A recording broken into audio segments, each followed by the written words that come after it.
Hello, assistants. May God bless you. Welcome to one more strengthening our salvation. And then, how is your purpose of preeminence going? Have you been keeping up with your vows, starting your day with your prayer mat and talking to God and reading His Word? This is something that I was already doing, but we are doing now with even more focused attention on this purpose. And we should continue because this has a long-standing benefit for our salvation. Of course, we are starting also in a couple of days the fast of Daniel. And it's very important that we don't think that just because we've done a fast of Daniel before, or we have the Holy Spirit, that we don't need to take part of the fast of Daniel anymore. We cannot forget the things from the beginning. But I wanted to talk to you today about what we've been passing to everyone in the programs, in the services. This revelation that the Holy Spirit brought to us of the exchange of spirit. And some people might say, Bishop, why don't I just decide that this part of my spirit will change? Because if I realize, if I understand that something is missing, that if I'm deficient in something, in my spirit, in my mentality, the way that I follow Jesus, then surely I just decide and I changed. Supposedly. But we see from many people that even though they identified what needs to be changed in them, there are many who have failed in changing. They've missed the mark. They've tried, they've said to themselves, you know what, I'm going to change this about my mentality, my personality from now on. But they do that, they change for a couple of days or weeks, and then they're back to where they were. There hasn't been a permanent change. Now, bear in mind that being that this program is recorded for the assistants, we are already passing the point of the baptism with the Holy Spirit, because by default, you as an assistant, we believe that you have the baptism with the Holy Spirit. But we've learned that even those who have the Holy Spirit, sometimes there is a deficit with something in terms of their spirit, their mentality. So we see that they are people of God, full of the Spirit of God, that they are shy in terms of using their faith. They lack boldness. They have this inferiority complex that is not really manifested externally, but inside of them, the person thinks like that because they believe that someone else in the church would be able to receive certain blessings, certain things, but not them. We've seen cases. Imagine this.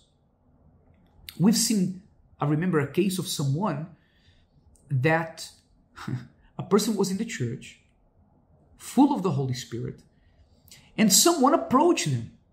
Listen, I'd like to get to know you better. The person took an interest in that other person. And the person so much didn't believe that this was a reality that they thought they were doing a prank on them. Imagine the level of inferiority complex, that the person didn't believe that anyone in their right mind would want to get to know them better. Can you imagine that? The person, perhaps all the other areas of their life, the person's bold to do with work, to do with different things. But imagine their spirit, when it came to that area of their life, the person didn't believe. When the other person approached them to say, look, I think you're really interesting and I'd like to get to know you better and so on, the person thought they were doing a prank. You're not serious. Come on. Isn't that something? And then we see that everyone, even those who have the Holy Spirit, they are sometimes deficient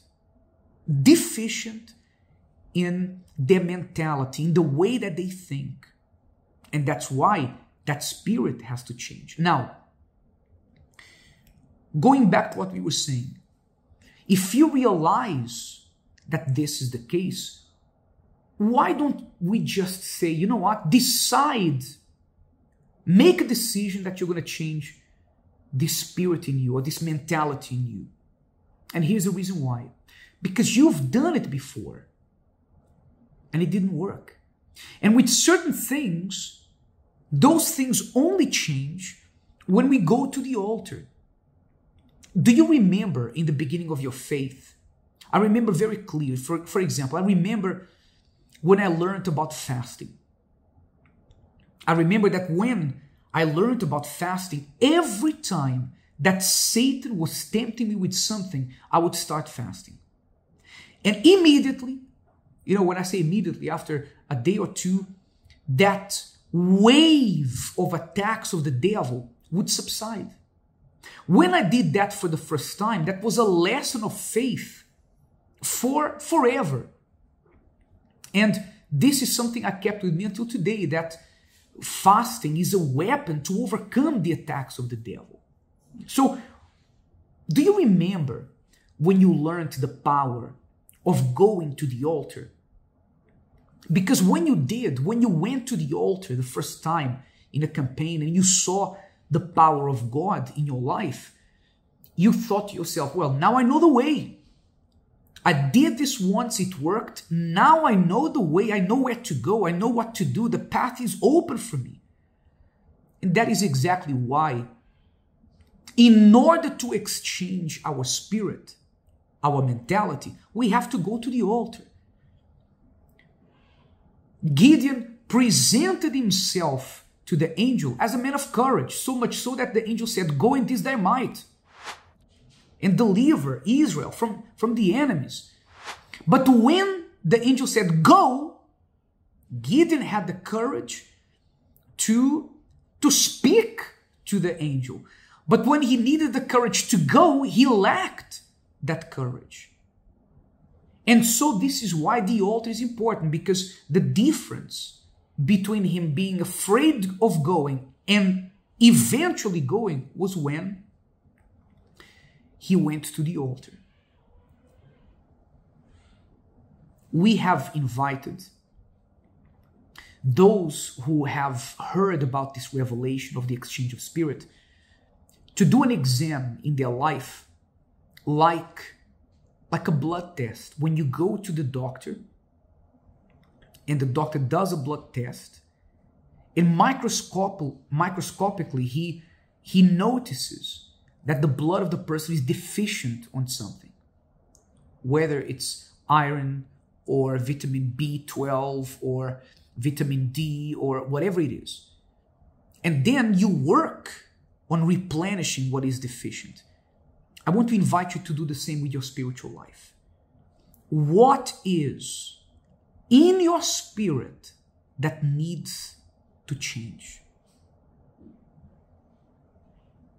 We're going to end the program here. Think about that and prepare yourself from the 9th of July to the 16th to go to the altar.